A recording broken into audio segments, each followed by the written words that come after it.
Hi guys, welcome back to my YouTube channel. ಎಲ್ಲರೂ ಹೇಗಿದ್ದೀರಾ? ಚೆನ್ನಾಗಿದ್ದೀರಾ ಅಂತ ಅಂದ್ಕೊತೀನಿ. ಇವತ್ತಿನ ವಿಡಿಯೋ ಬಂದು ಏನಪ್ಪ ಅಂತಂದರೆ, ಮಕ್ಕಳು ಅಂದರೆ ಒಂದು 6 ರಿಂದ 7 ತಿಂಗಳು ಮಕ್ಕಳು ಯಾರೆಲ್ಲ ಇನ್ನೂ ಕೂತ್ಕೊಳ್ಳೋಕ್ಕಾಗ್ತಿರಲ್ಲ ಅಂತ ಮಕ್ಕಳಿಗೆ ಒಂದು 4 ಟಿಪ್ಸ್ನ ಹೇಳೋಣ ಅಂತ ಬಂದಿದ್ದೀನಿ. ಈ ಒಂದು ಟಿಪ್ಸ್ಗಳಿಂದ ಮಕ್ಕಳು ಬೇಗ ಕೂತ್ಕೊಳ್ಳೋದನ್ನು ಸ್ಟಾರ್ಟ್ ಮಾಡ್ತಾರೆ. ಕೆಲವು ಮಕ್ಕಳು ಕೂತ್ಕೊಳ್ಳಲ್ಲ, ಕೆಲವು ಮಕ್ಕಳು 6 ರಿಂದ 7 ತಿಂಗಳೊಳಗಡೆ ಕೂತ್ಕೊಳ್ಳೋಕ್ಕೆ ಸ್ಟಾರ್ಟ್ ಮಾಡಿರ್ತಾರೆ. ಆದರೆ ಕೆಲವರು ಅಂದರೆ ಪ್ರೀ ಮೆಚೂರ್ಡ್ ಬೇಬೀಸ್ ಇರ್ತಾರೆ, ಮತ್ತು ಇನ್ನೂ ಕೆಲವು ಮಕ್ಕಳುಗಳು ಕೂತ್ಕೊಳ್ಳೋದು ಪ್ರೊಸೆಸಿಂಗ್ ಸ್ವಲ್ಪ ಲೇಟ್ ಆಗ್ತಿರುತ್ತೆ. ಆವಾಗ ಏನು ಮಾಡೋದು, ಇನ್ನೂ ಕೂತ್ಕೊಂಡಿಲ್ಲ ನನ್ನ ಮಗು 7 ತಿಂಗಳಾಯಿತು 8 ತಿಂಗಳಾಯಿತು ಅಂತ ಅಂದ್ಕೊತಾ ಇರ್ತೀವಿ. ಅಂಥ ಟೈಮಲ್ಲಿ ಮಕ್ಕಳಿಗೆ ನಾವು ಯಾವ್ಯಾವ ಥರ ಸಜೆಷನ್ ಮಾಡಬೇಕು, ಅಂದರೆ ಯಾವ್ಯಾವ ಥರ ಪ್ರಾಕ್ಟೀಸ್ ಮಾಡಿಸಿದ್ರೆ ಬೇಗ ಕೂತ್ಕೊಳ್ಳೋಕೆ ಅವ್ರಿಗೆ ಹೆಲ್ಪ್ ಆಗುತ್ತೆ ಅನ್ನೋದನ್ನು ನಾನು ನಿಮ್ಮ ಜೊತೆ ಶೇರ್ ಮಾಡ್ಕೊತಾ ಇದ್ದೀನಿ. ಇದನ್ನು ನನಗೆ ಡಾಕ್ಟರ್ ಹೇಳಿದ್ದು. ನಮ್ಮ ಪಾಪನು ಕೂಡ ಬೇಗ ಕೂತ್ಕೊಳ್ಳೋದು ಟ್ರೈ ಮಾಡ್ತಿರ್ಲಿಲ್ಲ. ಆವಾಗ ಡಾಕ್ಟರ್ ಹತ್ರ ಕೇಳಲಿಕ್ಕೆ ಕೆಲವು ಮಕ್ಕಳು ಹೀಗೇ ಸ್ವಲ್ಪ ಲೇಟ್ ಆಗುತ್ತೆ ಕೂತ್ಕೊಳ್ಳೋದು, ಅಂಥ ಟೈಮಲ್ಲಿ ನೀವು ಈ ರೀತಿ ಎಲ್ಲ ಪ್ರಾಕ್ಟೀಸ್ ಮಾಡಿಸಿದ್ರೆ ಬೇಗ ಕೂತ್ಕೊತಾರೆ ಅಂತ ನಮಗೆ 3 ಟಿಪ್ಸ್ಗಳನ್ನ ಹೇಳ್ಕೊಟ್ಟಿದ್ದಾರೆ. ಪ್ರಾಕ್ಟೀಸ್ ಮಾಡಿಸಿ ಇದನ್ನು ಅಂತ. ಆವಾಗ ಕೂತ್ಕೊಳ್ಳೋಕ್ಕೆ ಟ್ರೈ ಮಾಡ್ತಾರೆ. ಮನೆಯಲ್ಲಿ ಡೈಲಿ ಈ ರೀತಿ ಪ್ರಾಕ್ಟೀಸ್ ಮಾಡ್ತೀನಿ ಅಂತ ಹೇಳಿದರು. ನನ್ನ ಮಗಳಿಗೂ ಅದು ಯೂಸ್ ಆಗ್ತಾಯಿದೆ. ಅದಕ್ಕೆ ಎಷ್ಟೋ ಮಕ್ಕಳಿಗೆ ಈ ರೀತಿ ಪ್ರಾಬ್ಲಮ್ ಇರುತ್ತೆ, ಬೇಗ ಕೂತ್ಕೊಳ್ಳಲ್ಲ. ತಾಯಂದಿರು ಏನು ಮಾಡೋದು ಅಂತ ಯೋಚನೆ ಮಾಡ್ತಿರ್ತೀವಿ ಅಲ್ವಾ. ಅದಕ್ಕೆ ಅವ್ರಿಗೂ ಯೂಸ್ ಆಗಲಿ ಅಂತ ನನಗೆ ಗೊತ್ತಿರೋಷ್ಟನ್ನು ನಾನು ನಿಮ್ಮ ಜೊತೆ ಶೇರ್ ಮಾಡ್ಕೊಳ್ಳೋಣ ಅಂತ ಈ ಒಂದು ವಿಡಿಯೋನ ಮಾಡ್ತಾಯಿದ್ದೀನಿ. ಈ ರೀತಿ ಎಲ್ಲ ನೀವು ಟಿಪ್ಸ್ನ ಫಾಲೋ ಮಾಡೋದಕ್ಕಿಂತ ಮುಂಚೆ ಮಕ್ಕಳಲ್ಲಿ ಎಷ್ಟೆಲ್ಲ ಪ್ರೊಸೆಸಿಂಗ್ ಮುಂದೆ ಇರಬೇಕು ಅಂತಂದರೆ ನೋಡಿ, ಈ ರೀತಿ ದಬಾಕೊತಾ ಇರಬೇಕು, ಹೊರಡ್ತಾ ಇರಬೇಕು ಅವರು. ಮತ್ತು ಈ ಥರ ದಬಾಕಿದ್ರೆ ಕತ್ತಿನ ಮೇಕೆ ಈ ಥರ ಎತ್ತುತ್ತಾ ಇರಬೇಕು, ಕತ್ತಿಗೆ ಬಲ ಬಂದಿರಬೇಕು. ನೋಡಿ, ಈ ರೀತಿ ದಬಾಕಿದ್ರೆ ಈ ರೀತಿ ಅವರು ಕತ್ತನ್ನು ತಾನಾಗಿ ಚೆನ್ನಾಗಿ ಸ್ಟ್ರೈಟಾಗಿ ಈ ಥರ ಎತ್ತುತ್ತಾ ಇರಬೇಕು. ಅವ್ರಿಗೆ ಕತ್ತಿಗೆ ನೆಕ್ ಬಲ ಬಂದಿದೆ ಅಂತ ಅರ್ಥ. ಇದೆಲ್ಲ ಕರೆಕ್ಟಾಗಿ ಇದ್ಮೇಲೆ ನೀವು ಈ ರೀತಿ ಫಾಲೋನ ಮಾಡ್ಬೋದು.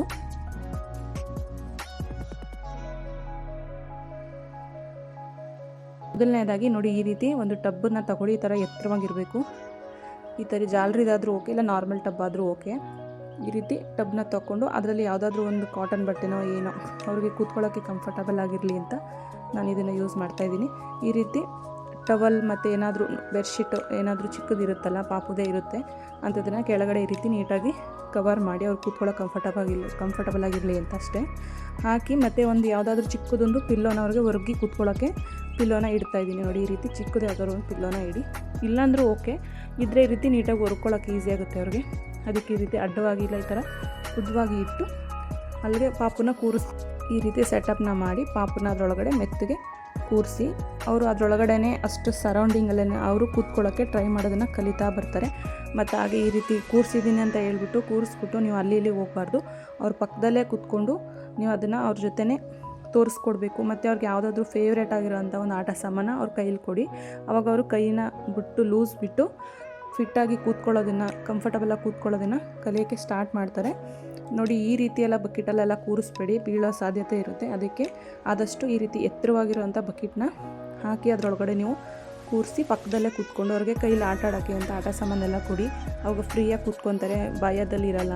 ಫ್ರೀಯಾಗಿ ಕೂತ್ಕೊಂಡು ಅವ್ರಿಗೆ ಸೊಂಟಕ್ಕೆ ಸ್ವಲ್ಪ ಬಲ ಬರುತ್ತೆ. ಆವಾಗ ಆದಷ್ಟು ಬೇಗ ಅವರು ಕೂತ್ಕೊಳ್ಳೋದನ್ನು ಟ್ರೈ ಮಾಡ್ತಾರೆ. ಆದಷ್ಟು ಡೈಲಿ ಮನೇಲಿದ್ದಾಗ ಒಂದು 10 ನಿಮಿಷ ಈ ರೀತಿ ಸ್ಟಾರ್ಟಿಂಗ್ ಮಾಡುವಾಗ 1 ನಿಮಿಷ 2 ನಿಮಿಷ ಪ್ರಾಕ್ಟೀಸ್ ಮಾಡಿಸಿ. ಅಳ್ತಾರೆ, ಇಲ್ಲಾಂದರೆ ಸೊಂಟ ನೋವು ಬರುತ್ತೆ. ಅದಕ್ಕೆ ಸೊಂಟಕ್ಕೆ ಬಲ ಬರೋಕ್ಕೆ ಸ್ಟಾರ್ಟ್ ಆಗಲಿ ಅಂತ ಈ ರೀತಿ ಪ್ರಾಕ್ಟೀಸ್ನ ಮಾಡಿ ಅಂತ ನನಗೆ ಡಾಕ್ಟ್ರ್ ಹೇಳ್ಕೊಟ್ಟಿದ್ದಾರೆ. ಅದಕ್ಕೆ ನಾನು ಮಾಡ್ತಾಯಿದ್ದೀನಿ. ಈ ರೀತಿ ಪ್ರಾಕ್ಟೀಸ್ ಮಾಡಿಸಿ. ನೀವು ಆಟ ಸಾಮಾನು ಕೊಟ್ಟು ಅವ್ರನ್ನ ಆಟ ಆಡೋ ಥರ ಮಾಡಿ. ಇಲ್ಲಾಂದರೆ ಅವ್ರಿಗೆ ಏನು ಇಷ್ಟ ಅದನ್ನು ಕೈಗೆ ಕೊಡಿ. ವಸ್ತುಗಳನ್ನ ಇಷ್ಟಪಡಲ್ಲ, ಹಿಡ್ಕೊಳ್ಳಲ್ಲ ಅಂತಂದರೆ ಏನಾದರೂ ಅವ್ರಿಗೆ ಬೇರೆ ಕಡೆ ಗಮನ ಮಾಡಿ ಅವ್ರನ್ನ ಫಿಟ್ಟಾಗಿ ಕೂರೋದ್ರ ಥರ ನೀವು ಪ್ರಾಕ್ಟೀಸ್ ಮಾಡಿ. ಮತ್ತು ಕೂರಿಸಿ ಮನೆ ಕೆಲಸ ಮಾಡ್ಕೊಂಡು ಬಂದ್ಬಿಡೋಣ, ಹೆಂಗಿದ್ರು ಕೂತಿದ್ದಾಳ ಅಂತ ಮನೆ ಕೆಲಸಕ್ಕೆಲ್ಲ ಹೋಗಬೇಡಿ. ನೆಕ್ಸ್ಟು ಆ ಬಕೆಟ್ ಇಲ್ಲ ಅಂತಂದರೆ, ಆ ಥರ ಟಬ್ ಇಲ್ಲ ಅಂತಂದರೆ ನೋಡಿ, ಈ ರೀತಿ ಪಿಲ್ಲೋ ಇರುತ್ತೆ ನೋಡಿ. ಇದು ಪ್ರೆಗ್ನೆನ್ಸಿ ಪಿಲ್ಲೋ. ನನಗೆ ಪ್ರೆಗ್ನೆನ್ಸಿಲಲ್ಲಿ ತೊಗೊಂಡಿದ್ದು. ಇದು ಈಗ ಯೂಸ್ ಆಗ್ತಾಯಿದೆ ಇನ್ನೊಂದು ಸಲ. ಈ ರೀತಿ ಪ್ರೆಗ್ನೆನ್ಸಿ ಪಿಲ್ಲೋ ಎಲ್ಲ ಥರ ಇರುತ್ತೆ ಅಂತ ಅಂದ್ಕೊತೀನಿ. ಇದ್ದವರು ಈ ರೀತಿ ಪಿಲ್ಲೋನ ಈ ಥರ ರೌಂಡ್ ಶೇಪಲ್ಲಿ ತಿರುಗಿಸಿ ಅವಳನ್ನು ಅದ್ರಾಗೆ ಕೂರಿಸ್ಬೇಕು. ಪಾಪುನ ಈ ಥರ ಕೂರಿಸ್ಬೋದು. ನೋಡಿ, ಈ ರೀತಿ ಒಂದು ಟಿಪ್ಸ್ ಇದೆ. ಆ ಥರ ಟಬ್ ಇಲ್ಲ ಅಂದವರು ಈ ರೀತಿ ನೀವು ಪಿಲ್ಲೋನ ಹಾಕಿ ಕೂರಿಸ್ಬೋದು. ಕೂರಿಸಿ ಸ್ವಲ್ಪ ಹೊತ್ತು ಅಲ್ಲೇ ನೀವು ಅವಳ ಜೊತೆ ಆಟ ಆಡಿಕೊಂಡು ಇರ್ಬೋದು. ನೋಡಿ, ಎಷ್ಟು ಕಂಫರ್ಟಬಲಾಗಿ ಕೂತಿದ್ದಾರೆ ಅಂತ. ಸೊಂಟಕ್ಕೆ ಆದಷ್ಟು ಬಲ ಬರೋಕ್ಕೆ ಸ್ಟಾರ್ಟ್ ಆಗುತ್ತೆ. ಹೋಗ್ತಾ ಹೋಗ್ತಾ ಅವರು ರೂಢಿ ಆಗ್ತಾರೆ. ಇದು ಸೆಕೆಂಡ್ನೇ ಟಿಪ್ಪು. ಈ ರೀತಿನೂ ಒಂದು ಇದರಲ್ಲಿ ಈ ರೀತಿ ಮೂಲೆ ಇರಬೇಕು. ಮೂಲೆ ಯಾವುದಾದ್ರೂ ಜಾಗನ ಹುಡುಕೊಳ್ಳಿ. ಮನೆಯಲ್ಲಿ ಯಾವುದೇ ಒಂದು ಮೂಲೆಗಾಗಲಿ ಈ ರೀತಿ ಪಿಲ್ಲೋನ ಆ ಕಡೆ ಒಂದು ಮತ್ತು ಈ ಕಡೆ ಒಂದು ಪಿಲ್ಲೋನ ಇಡಬೇಕು. ಇಟ್ಟು ಮತ್ತು ಅವ್ರನ್ನ ಮಧ್ಯದಲ್ಲಿ ಅಲ್ಲಿ ಕೂರಿಸ್ಬೇಕು. ನೀಟಾಗಿ ಕವರ್ ಮಾಡಿ, ಯಾವ ಕಡೆ ಬಿದ್ದರೂ ಅವ್ರಿಗೆ ಏನೂ ಪೆಟ್ಟಾಗಬಾರ್ದು. ಅದಕ್ಕೆ ಈ ರೀತಿ ಪಕ್ಕದಲ್ಲೇ ಪಿಲ್ಲೋನ ಇಟ್ಟು ಮಧ್ಯದಲ್ಲಿ ಅವ್ರನ್ನ ಒರಗಿಸಿ ಕೂರಿಸ್ಬೇಕು ಮಕ್ಕಳನ್ನ. ನೋಡಿ ಈ ರೀತಿ ಕೂರಿಸಿ ಅವ್ರ ಮುಂದೆ ಆಟ ಸಾಮಾನುಗಳನ್ನ ಅವ್ರಿಗೆ ಏನು ಇಷ್ಟ ಆ ಥರ ಆಟ ಸಾಮಾನುಗಳನ್ನ ಅವ್ರ ಮುಂದೆ ಇದ್ದರೆ ಅವರು ತಗೊಂಡು ಅದನ್ನು ಆಟ ಆಡೋಕ್ಕೆ ಟ್ರೈ ಮಾಡ್ತಾರೆ. ಅಕ್ಕಪಕ್ಕ ದಿಂಬಿದೆ ಅನ್ನೋದನ್ನು ಮರೆತು, ಪಿಲ್ಲೋ ಇದೆ ಅನ್ನೋದನ್ನು ಮರೆತು ಫ್ರೀಯಾಗಿ ಕೂತ್ಕೊಳ್ಳೋದನ್ನು ಪ್ರಾಕ್ಟೀಸ್ ಮಾಡ್ತಾರೆ. ಮತ್ತು ಮುಂದೆನೂ ಒಂದು ಪಿಲ್ಲೋ ಇಟ್ಟಿರಿ. ತುಂಬ ಮಕ್ಕಳು ಮುಂದೆನೇ ಮುಗುರ್ಸೋದು ಜಾಸ್ತಿ. ಅದಕ್ಕೆ ಆ ಕಡೆ ಈ ಕಡೆ ದಿಂಬು ಹಾಕಿದ್ದೀವಲ್ವ, ಮುಂದೆನೂ ಒಂದು ಹಾಕಿರಿ. ಮುಂದೆ ಮುಗುರಿಸಿದಾಗ ಅವ್ರಿಗೆ ಪೆಟ್ಟಾಗದೇ ರೀತಿ ಇರಲಿ ಅಂತ. ಈ ರೀತಿ ಮಾಡ್ತಾ ಹೋದರೆ ಬೇಗ ಮಕ್ಕಳು ಕೂತ್ಕೊಳ್ಳೋದನ್ನು ಕಲ್ತ್ಕೊತಾರೆ.